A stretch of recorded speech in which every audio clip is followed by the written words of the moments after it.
चले ले बहिनी बोलावे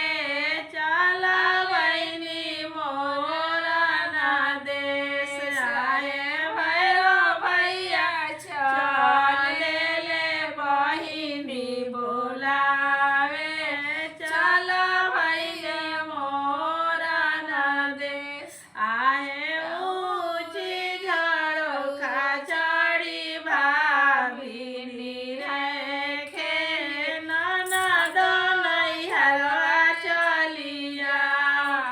आहे ऊंची झड़ो खचड़ी भाभिनी रेखे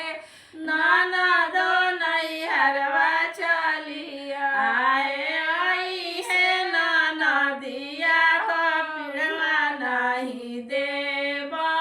लवटी के जइहे अपना घर आए आई है ननदिया तो पिड़वा नहीं देव